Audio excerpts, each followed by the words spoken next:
ओम नमो भगवते वासुदेवाय।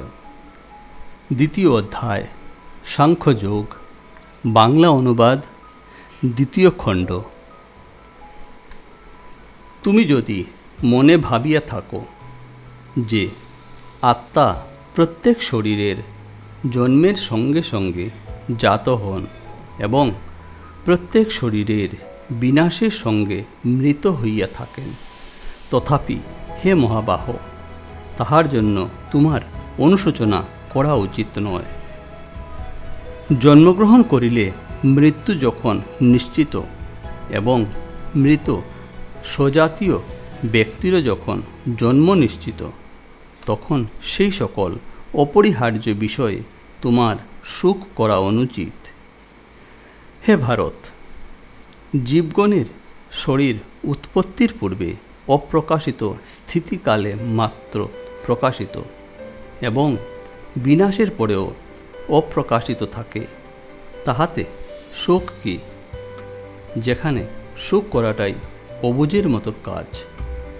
এই আত্মাকে কেহ কেহ অদ্ভুত ও আশ্চর্য তুল্য দেখেন, আবার কেহ কেহ আশ্চর্যরূপে বর্ণনাও করেন, কেহ কেহ আশ্চর্যরূপে শ্রবণ করেন, আবার কেহ কেহ ইহাকে শুনিয়া দেখিয়াও বলিয়াও উপলব্ধি করিতে পারেন না, কারণ আত্মা দুর্বিজ্ঞ। হে ভরতনন্দন, সকল প্রাণীর শরীরে বিদ্যমান এই জীবাত্মা সর্বদাই অবদ্ধ। অতএব সেই কারণে কোনো প্রাণীর দেহ নাশে তোমার শোক করা উচিত নহে। স্বধর্ম লক্ষ্য করিয়া কোনো মতে তোমার ভীত হওয়া উচিত নহে, কারণ ধর্মসঙ্গত যুদ্ধ অপেক্ষা ক্ষত্রিয়ের পক্ষে মঙ্গলকর আর কিছুই নাই। হে পার্থ, অনায়াস প্রাপ্ত উন্মুক্ত স্বর্গদ্বার সদৃশ্য এই প্রকার ধর্মযুদ্ধ যাহারা ভাগ্যবান ক্ষত্রিয়ই তাহারাই কেবল লাভ করেন। অতএব এই বিষয়ে তোমার বিশেষ জ্ঞান থাকা উচিত বলিয়া আমি মনে করি। অর্থাৎ কুরুক্ষেত্রের এই ধর্মযুদ্ধে যাহারা মরিবে তাহারা অবশ্যই স্বর্গ লাভ করিবে। যদ্যপি তুমি এই ধর্মযুদ্ধ না করো, তাহা হইলে স্বীয় ক্ষত্রিয় ধর্ম ও কীর্তি পরিত্যাগ হেতু তুমি প্রত্যবায়ভাগী ও পাপী হইবে। আরও সকলে চিরকাল তোমার অখ্যাতি ঘোষণা করিবে। সম্মানিত ব্যক্তির পক্ষে অখ্যাতি মৃত্যু অপেক্ষা অধিকতর দুঃখদায়ক। নিজপক্ষীয় ও শত্রুপক্ষীয় মহারথ বীরগণ ইহা ধারণা করিতে পারিবেন যে তুমি ভীত হইয়া যুদ্ধ হইতে বিরত হইলেও এবং তুমি যাহাদের নিকট গৌরবের পাত্র হইয়াও এখন তাহাদের নিকটে অবজ্ঞার পাত্র হইবে। তোমার শত্রুগণ তোমার সামর্থ্যের নিন্দা করিয়া বহু অকথ্য বাক্য বলিবে, তাহা অপেক্ষা অধিকতর দুঃখ আর কি আছে? হে অর্জুন, তুমি সম্মুখ যুদ্ধে নিহত হইলে স্বর্গে গমন করিবে, আর জয়লাভ করিতে পারিলে রাজ্য লাভ করিবে। অতএব যুদ্ধের জন্য স্থির নিশ্চিত হইয়া উঠিয়া দাঁড়াও। তুমি ক্ষত্রিয়, ধর্মযুদ্ধই তোমার স্বধর্ম। সুতরাং তুমি সুখে অনুরাগ ও দুঃখে দেশ না করিয়া লাভ ও ক্ষতি, জয় ও পরাজয় তুল্য জ্ঞান করিয়া ধর্মযুদ্ধের জন্য প্রস্তুত হও। এইরূপ করিলে গুরুজনাদি বধজনিত প্রত্যবায় তোমার হইবে না। হে পার্থ, সুখ মহাদি সংসার হেতু নাশক সাংখ্য তত্ত্বজ্ঞানের উপদেশ তোমাকে দেওয়া হইল। এখন কর্মযোগের কথা শ্রবণ করো। নিষ্কাম কর্মযোগ বিষয়ক এই জ্ঞান লাভ করিলে ধর্মাধর্মরূপ কর্মের বন্ধন হইতে মুক্ত হইবে। এই মুখ্য মার্গরূপ নিষ্কাম কর্মযোগে কোনো প্রকার প্রচেষ্টা নিষ্ফল হয় না এবং বৈগুণ্যজনিত প্রত্যবায় হয় না। এই নিষ্কাম কর্মযুগের অল্পমাত্র অনুষ্ঠানও জন্ম মরণ রূপ সংসারের মহাভয় হইতে পরিত্রাণ করে।